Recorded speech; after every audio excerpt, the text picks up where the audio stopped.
कहानी है बाकी हनुमा नाम के एक हाई स्कूल स्टूडेंट की, जिससे पूरा स्कूल थर थर कांपता है। एक दिन मित्सुनारी तोकुगावा, एक अंडरग्राउंड रेसलिंग चैंपियनशिप का ओनर, उसके स्कूल आ मिलकर उसे बताता है कि टोक्यो में कुछ खतरनाक क्रिमिनल्स तुम्हें पीटने आने वाले हैं। अभी कुछ दिन पहले ही दुनिया का सबसे खतरनाक प्रिजनर डोरियन एक डेथ ट्रायल पर चुपचाप फांसी चढ़कर मर गया था, पर एक डॉक्टर उसकी मौत कंफर्म करने जैसे ही उसके पास आया, वो जिंदा हो गया और उसने सभी पुलिस ऑफिसर्स को मार दिया। और उसने जाने से पहले वहाँ लिखा, मैं टोक्यो आ रहा हूँ हार का स्वाद चखने। और वो समुंदर के रास्ते से उस प्रिजन से एस्केप कर गया। ये ही नहीं, अभी तो 4 और बाकी हैं। स्कॉटलैंड के केरियोस प्रिजन में सिकॉर्सी नाम के एक प्रिजनर को पनिशमेंट के तौर पर शॉक थेरेपी दी गई थी, पर वो आदमी उस डेथ ट्रायल को भी सरवाइव कर गया और सभी पुलिस ऑफिसर्स को खत्म करके शरेआम एक मिलिट्री प्लेन में उड़कर हमारे टोक्यो की तरफ निकल पड़ा है। पुलिस को पता चला है कि वो 100 मीटर की प्रिजन वॉल चढ़कर वहाँ से भागा है, जो कि किसी आम इंसान के लिए इम्पॉसिबल है। और तो और उसने गारलैंड, रशिया के बेस्ट रेसलर को भी मार दिया। ये तो दूसरा ही था। अभी इनके अलावा 3 और हैं। एक ने तो समुंदर में 200 मीटर नीचे एक सबमरीन में सभी पुलिस ऑफिसर्स को कुत्तों की तरह मारकर वहाँ से एस्केप किया है। और दूसरे रेयोको यानेगी ने तो एक बुलेट प्रूफ ग्लास तोड़कर प्रिजन एस्केप किया है। और एक अजीब बात ये थी कि उन सभी प्रिजनर ने अपने पीछे एक ही मैसेज छोड़ा था, जो कि था, मुझे हार का स्वाद चखना है। 5 मर्डर्स का चार्ज लगे हुए अनडेड क्रिमिनल्स, जिन्होंने भागते हुए अपने पीछे सेम मैसेज छोड़ा। बाकी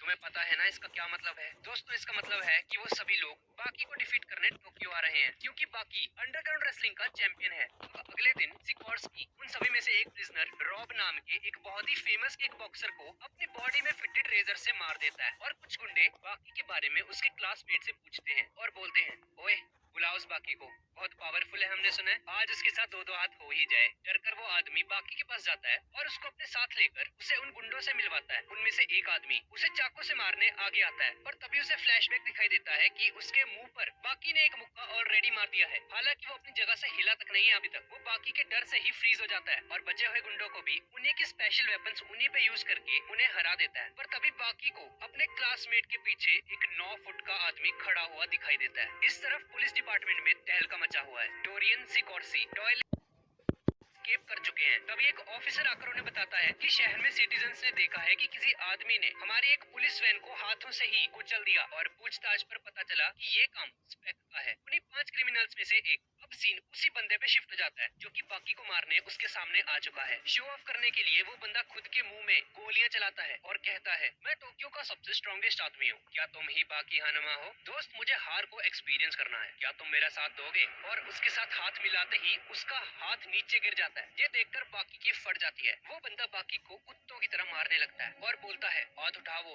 उठाओ हाथ। थोड़ी देर बाद पुलिस वहाँ आकर स्पेक को अरेस्ट कर लेती है। एक ऑफिसर बोलता है कि सर, यहाँ तो ऑफिसर कनेडा का हाथ पड़ा हुआ है। ये सुनकर बाकी शॉक हो जाता है और हमें पता चलता है कि ये हाथ एक पुलिस ऑफिसर का था, जो कि स्पेक ने मार दिया था। स्पेक बाकी के पास जाकर उसे बोलता है, ये तो कोई शुरुआत थी, दोबारा बहुत ही जल्द मुलाकात होगी बाकी हनुमा। इसके बाद हमें युजीरो हनुमा, बाकी के फादर को दिखाया जाता है, जो कि दुनिया का सबसे स्ट्रॉन्गेस्ट क्रीचर माना जाता है। पुलिस, पॉलिटिशियंस, सब के सब इस बंदे से डरते हैं। इस तरफ रायोकु यानेगी गोके शिबुकावा से मिलता है, जिसने शिबुकावा स्टाइल जुत्सु इन्वेंट किया था। 70 साल का होने के बावजूद भी ये आदमी किसी को भी अपनी आई की टेक्निक से हरा सकता है। दूसरी तरफ स्पेक जेल में आराम कर रहा होता है और एक सीनियर इंस्पेक्टर उस पर कड़ी नजर रखने के लिए बोलता है। वो टॉयलेट करने जाता है पर देखता है कि स्पेक उसके बगल में ही बाल्टियों के हिसाब से सूसू कर रहा है। इंस्पेक्टर बोलता है, ओए तुम यहाँ क्या कर रहे हो? स्पेक बोलता है, हाँ वो मैं जरा बाथरूम करने आया था यहाँ पे, ये लो ये बंस खाओ, एकदम मस्त क्रिस्पी है। इंस्पेक्टर उसके मेन पॉइंट पे लात मारता है, पर स्पेक बोलता है, मैं तुम्हारे साथ अच्छे से पेश आ रहा हूँ ना, लो खा लो इसे चुपचाप। और उस इंस्पेक्टर के साथ साथ बाकी पुलिस ऑफिसर्स को भी मार देता है। अब हमें कात्सुमी इरोची शिनशिन का कराटे स्टाइल के फाउंडर को दिखाया जाता है, जिसका निकनेम है लीथल वेपन, और उसके फादर का नाम है टोपी ओरोची। और ये है कायुरेत्सु, चाइनीज कैंपो फाइटिंग स्टाइल का जीनियस, जिसने एक बार मैक्सिमम टूर्नामेंट में बाकी को लगभग हरा दिया था। वो अपने स्टूडेंट्स को लेक्चर दे रहा होता है कि तभी डोरियन वहाँ पर आकर उसे बोलता है, हाँ एक्सक्यूज मी, मुझे मास्टर डोपो ओरोची से मिलना है। शिनशिन काय अकेडमी के अंदर डोरियन मास्टर डोपो ओरोची से मिलने पहुंच चुका है। वो कात्सुमी से उसे उनसे मिलवाने के लिए बोलता है, पर कात्सुमी पहले उसे अपने जूते उतारने के लिए बोलता है। डोरियन अपने जूते उतारता है और कात्सुमी के एक जोरदार लात मारता है। वो उसकी आंखें नोच लेता है और उसे जान से मारने की कोशिश करता है। कात्सुमी उसके एक किक मारता है, पर डोरियन उसके गले में एक लकड़ी का टुकड़ा फेंक कर मारता है और उसे कहता है, तुम में काफी दम है। लगता है अब तो मुझे मास्टर डोपो से मिलना ही पड़ेगा। और डोरियन वहाँ से जाने लगता है, पर तभी काइयोरेत्सु वहाँ पर आ जाता है और उसे बोलता है, अबे ओ, अपनी बराबरी वाले से टक्कर लेना, दम है तो मुझसे लड़कर दिखा। और डोरियन उसे देखकर ड्रामे करते हुए रोने लग जाता है और अपनी नाक में से एक बाल निकालकर काइयोरेत्सु की आईज में मारने की कोशिश करता है, पर वो उसके इस अटैक से बच जाता है। अच्छा बच्चू, ले फिर इससे बचकर दिखा। और वो उस पर आग उगलने लगता है और उन्हें चकमा देकर वहां से भाग जाता है। दूसरी तरफ बाकी के स्कूल में एक फिटनेस टेस्ट चल रहा है और 400 मीटर की एक रेस में बाकी सभी को हराते हुए सबसे तेज भाग रहा होता है, जिसकी वजह से जमीन में गड्ढे पड़ जाते हैं। और लॉन्ग जंप में भी बाकी क्रॉस लाइन को ही पार कर देता है, जिसे देखकर सभी स्टूडेंट्स हैरान रह जाते हैं। उसके टीचर को समझ नहीं आता कि ये इतना स्ट्रॉन्ग कैसे है। और तो और पुलअप करते हुए बाकी पुलअप बार को ही तोड़ देता है, जिसकी वजह से उसका टीचर उस पर काफी गुस्सा होता है, क्योंकि वो एक भी टेस्ट ठीक से कंप्लीट नहीं कर पाया था अभी तक और उसके स्कोर्स काफी कम थे। इसलिए बाकी अपने टीचर से बोलता है कि क्या अगर वो 1500 मीटर की रेस का वर्ल्ड रिकॉर्ड तोड़ दे तो क्या वो उसे पास कर देंगे इस टेस्ट में। उसका टीचर उसे बोलता है, 1500 मीटर 3 मिनट 26 सेकंड का रिकॉर्ड है, ये तुम कैसे तोड़ पाओगे। पर बाकी बोलता है, सर मुझ पे भरोसा रखिए, मैं ये कर लूंगा। बाकी अपने कपड़े उतार देता है और रेस के लिए रेडी हो जाता है। रेस शुरू हो जाती है और बाकी शुरुआत में ही रेस में सबसे आगे निकल जाता है, पर तभी उसे मसल क्रैम्प्स आ जाते हैं, जिसकी वजह से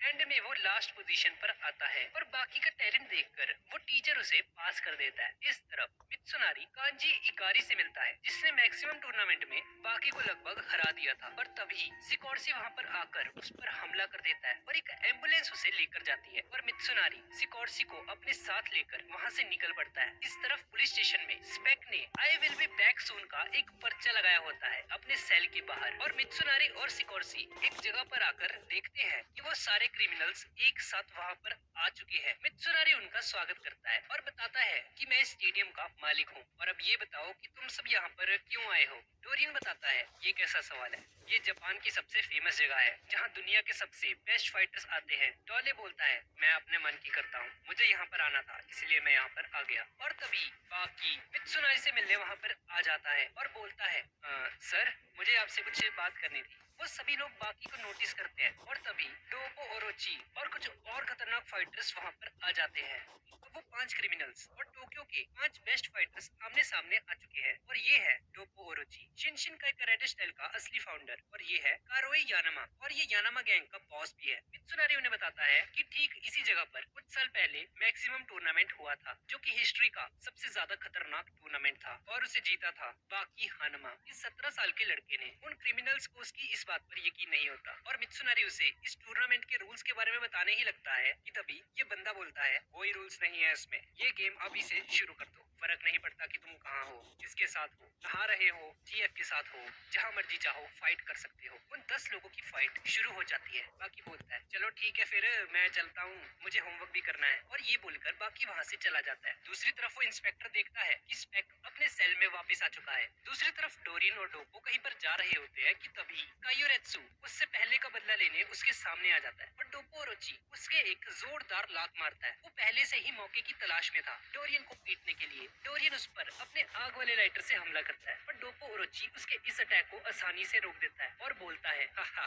ये मेरा परफेक्ट डिफेंस है जो कि किसी मिसाइल से भी नहीं टूटने वाला। इस तरफ कांजी अकारी सिकोर्सी से बदला लेने उसके सामने आ चुका है और कुछ गुंडे भी लाया है अपने साथ और वो सभी लोग सिकोर्सी को पकड़ लेते हैं। अब इस डोपो ओरोची की तरफ हम लोग देखते हैं कि डोरियन उसका हाथ एक धागे से काट देता है। दरअसल डोरियन के पास एक स्पेशल लाइटर होता है जिसमें एक मकड़ी के जाले से भी ज्यादा पतला और नायलॉन से भी ज्यादा स्ट्रॉन्ग धागा निकलता है। डोरियन बोलता है, ये धागा साइंस के नजरिए से एक चमत्कार है, बहुत पहले से मैजिशियंस भी ऐसे ही धागे यूज करते हैं अपने ट्रिक्स के लिए। पर ओरोची समझ जाता है कि जब उसने उसकी किक मारी थी पहले, तभी उसने मौके का फायदा उठाकर वो धागा उसके हाथ में डाल दिया था। पर ओरोची को इसकी आदत थी। दरअसल ट्रेनिंग के दौरान उसका हाथ बहुत बार टूट चुका था और तभी वो उसके मुंह पर एक जोरदार मुक्का मार देता है और डोरियन नीचे जमीन पर गिर जाता है। इस तरफ कांजी और उसके दोस्त सिकोर्सी को मारने का कोई प्लान बना रहे होते हैं। कांजी उसे 5 गोलियां मारता है पर इससे उसे कुछ भी नहीं होता। वो उसके साथियों को मार देता है और कांजी सरेंडर कर देता है और कहता है, प्लीज मुझे जाने दो, और सिकोर्सी मारने लग जाता है जिसकी वजह से कांजी की मौत हो जाती है। अब सीन बाकी की तरफ शिफ्ट हो जाता है जो कि अपनी गर्लफ्रेंड कोजुई मात्सुमोटो के साथ घूम रहा होता है।